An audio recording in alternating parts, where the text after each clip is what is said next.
वृंदावन में एक पीलू भक्त थे, उनका नाम था भोंदू। क्या नाम था? भोंदू। उनका असली नाम तो कुछ और था, लेकिन वो इतने सीधे थे कि उनको सब प्रेम से भोंदू बुलाते थे। बहुत बहुत प्रेम भरी कथा है, सावधानी से सुनना। जीव गोस्वामी पाद नाम के एक संत रहते थे। उनकी गौशाला थी, उनकी गौशालाओं का ग्वारिया, उनकी गायों का ग्वारिया था, उसका नाम था भोंदू। भोंदू पूरे दिन तो गाय चराता था और शाम को गौशाला में गायों को लाकर के दूध काढ़ करके दूध आश्रम में देकर के और फिर प्रसाद आदि पाके रात में अपने गुरुजी के सब शिष्य बैठ करके प्रवचन सुनते थे। उन्हीं के बीच में भोंदू भी बैठ के सुनता था। गुरुजी रोज प्रवचन करते थे, भगवान की लीलाओं का वर्णन करते थे। आज श्रीपाद गोस्वामी जी अपने प्रवचन में भगवान की गौचारण लीला का भाव बता रहे थे कि कन्हैया गाय कैसे चराने जाते हैं। अब जैसे गाय चराने का भाव सुना तो भोंदू और ज्यादा ध्यान से सुनने लगा कि सुनूं तो सही, हमारे नंद नंदन गैया कैसे चराते हैं। ठाकुर जी जब गैया चराने के लिए जाने लगे, गोस्वामी जी प्रवचन कर रहे हैं और भोंदू सुन रहा है। समस्त शिष्य बैठे, सबके बीच में भोंदू बैठ के सुन रहा है। भगवान गैया चराने जा रहे हैं, पहली बार गौचारण करने के लिए जा रहे हैं तो मैया यशोदा ठाकुर जी की छोटे छोटे पनैया लेकर के आए। पनैया समझते हैं? पादुका, चप्पल। ठाकुर जी की छोटी छोटी पादुका लेकर के आई और ठाकुर जी के चरणों में पधराने लगी, पहनाने लगी। तो नन्हे से कन्हैया बोली, मैया जे तू कहा कर रही है? वो लाला तू गैया चरावे जावेगो ना, या हमारे तेरे पामन में कहीं कोई कांटो ना लग जाए, कहीं कोई कंकड़ ना लग जाए, ऐसे कोमल चरण है मेरे लाला के, तो या हमारे तेरे पामन में मैं पादुका पहना रही हूं। आपको ब्रजभाषा समझ आ रही है? उतनी कठिन नहीं है,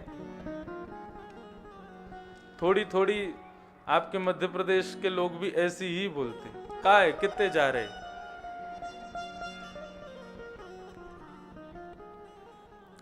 हमारे साथ में जो परिकर रहता है पूरा, वो लगभग मध्य प्रदेश, इलाहाबाद, ग्वालियर, इसी यही, और मुख्य रूप से आपके सतना और कौन कौन सी जगह मुझे तो याद में, सतना, सागर, यहाँ के लोग ज्यादा रहते हैं हमारे वृंदावन में। वैसे बोलते का है कितने जा रहे तो इतना ही आता है बस। तो ऐसे ही हमारी ब्रजभाषा है। ठाकुर जी कह रहे मैया जी तू कहा कर रही है? वो लाला तू गैया चरावे जावेगो ना, तो या हमारे तेरे पामन में कहीं कोई कांटो ना लग जाए, कहीं कोई पत्थर ना लग जाए, या हमारे तुकू पादुका पहना रही हूं। ठाकुर जी बोले तो हमारी गैयान को भी पादुका पहनाओ, गैयान के खुरन में भी पादुका पहनाओ। मैया बोली नाय नाय लाला, गैया ना पहने पादुका। क्यों? बोले ना उनको बने ही ना, वो तो ऐसे नंगे पाम ही घूमे। तो ठाकुर जी बोले जब हमारी गैया पादुका नहीं पहनेगी तो हम भी पादुका नहीं पहनेंगे। नंगे पाम घूम के आवे फिरो, कितनो बढ़िया दूध दे मैया, ऐसी गैयान को चरावे के काजे में पादुका पहन के जाऊंगा? मैं भी पादुका नहीं पहनूंगा। और ठाकुर जी नंगे पांव गैया चराने के लिए जा रहे हैं। गैया चराते चराते ठाकुर जी जैसे धूप में घूम रहे हैं तो ठाकुर जी के प्रश्वेत के बिंदु, ठाकुर जी के मुख पर पसीने की बिंदुएं छलक रही हैं। और उस समय ठाकुर जी की मुख की सुंदर कांति, ये जो पीछे स्वरूप है ये गौचारण का ही स्वरूप है। ये ठाकुर जी के हाथ में लकुटी लगी है, छड़ी लगी है और ठाकुर जी ऐसे खड़े हैं, मतलब ये किस स्वरूप में है? ये गैया चराते चराते ठाकुर जी थक गए तो खड़े हुए हैं, ये वो स्वरूप है ठाकुर जी का। तो ठाकुर जी जब चलते हैं तो प्रश्वेत के बिंदु मुखमंडल पर आते हैं, तब ठाकुर जी की मुखमंडल को देख के गैया जोर जोर से उछलती हैं और गायों के चरणों से उड़ने वाली धूल ठाकुर जी के पसीने से जाकर के चिपक जाती है। उस समय का स्वरूप देख करके गोपियां वेणु गीत में एक श्लोक गाती हैं, अद्भुत। कैसा है स्वरूप कन्हैया का? बरहा पीडम नटवर वपु कर्णयो कर्णकारम बिभ्रदवा सह कनक कपिसं वैजयंतीं च माला रंधान वेणुवधर सुधया पूरयन् गोपवृंदै वृंदारण्यं स्वपदरमणम् प्राविशद गीत कीर्ति। बरहा पीड़म, मोर मुकुट जिन्होंने धारण किया है, नटवर वपु, मंच पर आकर के दूसरों को आकर्षित करने वाले मानव को नट कहा जाता है। क्या कहा जाता है? नट। शंकर जी को क्या कहा जाता है? बोले नट राज, नटों में भी राज। ऐसे ही हमारे ठाकुर जी को कहा जाता है, बोले नटवर, बोले आकर्षित। कई लोग होते हैं उनका स्वरूप ऐसा होता है कि वो एक बार बगल से निकल जाएं तो उनके स्वरूप को देखने की पुनः इच्छा होती है। जानना पहचानना हमारे कोई मेहमान, लेकिन फिर भी उनके स्वरूप में ऐसा आकर्षण होता है कि उनको देखने की पुनः इच्छा होती है। ऐसे ही हमारे ठाकुर जी कैसे हैं? बोले कि उन स्वरूप की देखने की इच्छा में जिसको देखने की इच्छा के लिए आप लालायित होते हैं, ऐसे सुंदर लोगों में भी जो श्रेष्ठ हैं वो है हमारे ठाकुर जी, इसलिए उनको नटवर कहा जाता है। कर्णयोः कर्णकारम, बोले कान तो दो हैं ठाकुर जी के, लेकिन कुंडल एक ही पहना है। और काय का कुंडल पहना है? बोले फूलों का कुंडल पहना है। कभी यहां पहनते हैं उसको, कभी यहां पहनते हैं, फिर यहां पहनते हैं, फिर यहां पहनते हैं। एक ही कुंडल को दोनों कानों में पहन रहे हैं। रंध्रान वेणुवधर सुधया, अपने होठ रूपी तकिया पर वेणु को लिटा करके अपने कोमल उंगलियों से उसके छिद्रों को आच्छादित कर रहे हैं। अपने प्राणों को पिरो करके अपने सुंदर अधरामृत का पान उस वेणु को करा रहे हैं। पूरयन् गोपवृंदै वृंदारण्यं स्वपदरमणं प्राविशद गीत कीर्ति। ठाकुर जी के इस मंगल में स्वरूप का वर्णन जैसे ही उस भोंदू ने सुना, उसने अपने गुरुजी से जाके कहा, गुरुजी क्या नंदनंदन सच में गैया चरावे जामे? गुरुजी ने ऐसे ही कह दिया, हाँ क्यों नहीं जाते, जरूर जाते हैं। कहां जाते हैं गैया चराने? बोले नंदनंदन गैया चराने जाते हैं भांडीर वन, यमुना के पल्ली पर। इस पार वृंदावन, उस पार भांडीर वन। तो भोंदू ने सोचा कल मैं भी गैया लेकर के वहीं जाऊंगा और हो ना हो मुझको ठाकुर जी वहां मिल जाएंगे। ये बिल्कुल सत्य घटना है। दूसरे दिन भोंदू अपने गौशाला की समस्त गायों को लेकर के और भांडीर वन की ओर जाने लगा। भांडीर वन जैसे ही पहुंचे, भांडीर वन में सब गाय चर रही हैं और भोंदू इधर उधर देख रहा है, कहीं से मुझको लाल जी दिख जाएं, कहीं से मुझको कन्हैया दिख जाएं, कहीं से मुझको श्याम सुंदर दिख जाएं। पूरे भांडीर वन में खोजते खोजते खोजते शाम हो गई, गैयाओं को लेकर के वापस आ गया। अब तो दिन रात उसके मन का संकल्प केवल एक ही है कि भांडीर वन में मुझको ठाकुर जी को गैया चराते हुए देखना है। अब उसके मन की ऐसी निश्चल भक्ति को देख करके श्री राधा रमन लाल जी से रुका नहीं गया। आज जैसे ही भांडीर वन में भोंदू गया और जाकर के गैया चराने लगा, तो गैया चरा करके थोड़ी देर खोज करके अपना झोला खोल करके और रोटी जैसे ही पाने लगा, प्रसाद पाने लगा, इतने में ही क्या देखता है, दूर से कहीं गायों का समूह विशाल सींग वाली गाय, बड़े बड़े कोठे उनके, विशाल तगड़ी गायों को, सांवली सलोनी गायों को देख करके, भौरी गायों को देख करके, धोरी गायों को देख करके मन बड़ा प्रसन्न हो गया।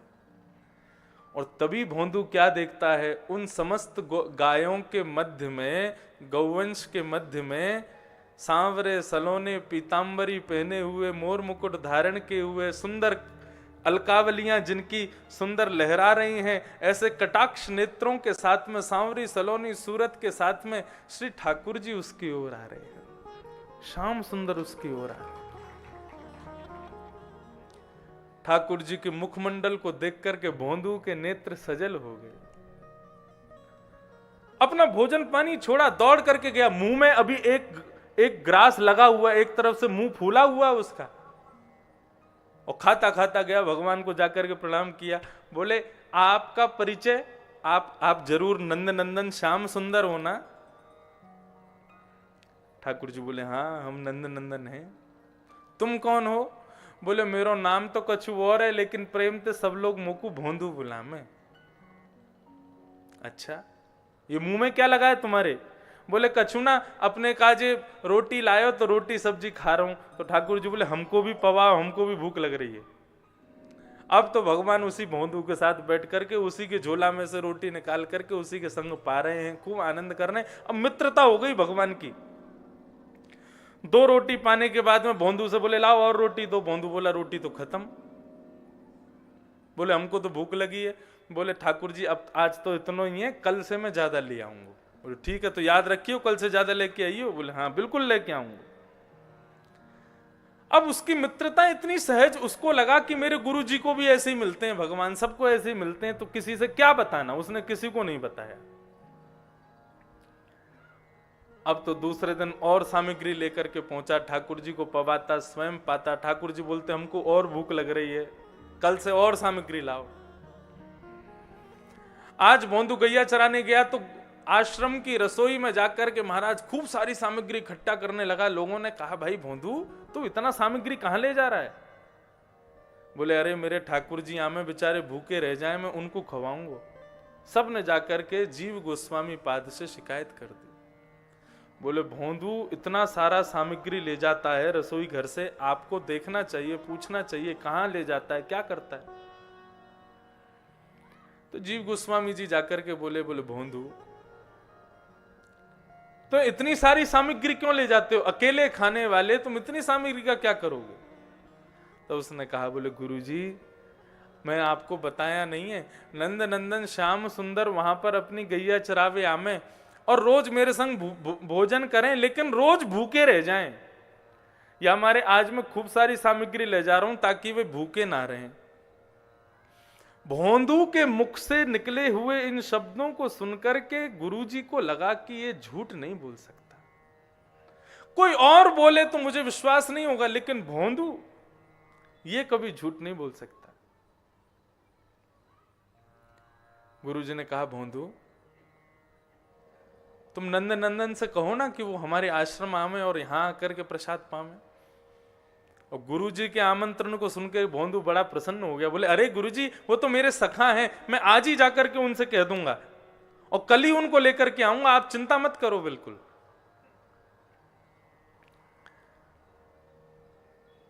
भोंदू जैसे ही वन में पहुंचा, ठाकुर जी अपनी गैया लेकर के वहीं पहुंचे, गाय चरने लगी। भोंदू ने तुरंत अपनी पोटली खोल करके ठाकुर जी को रोटी सब्जी आदि जो भी सामग्री ले गया सब दे दी। बोले लो पाओ प्रभु।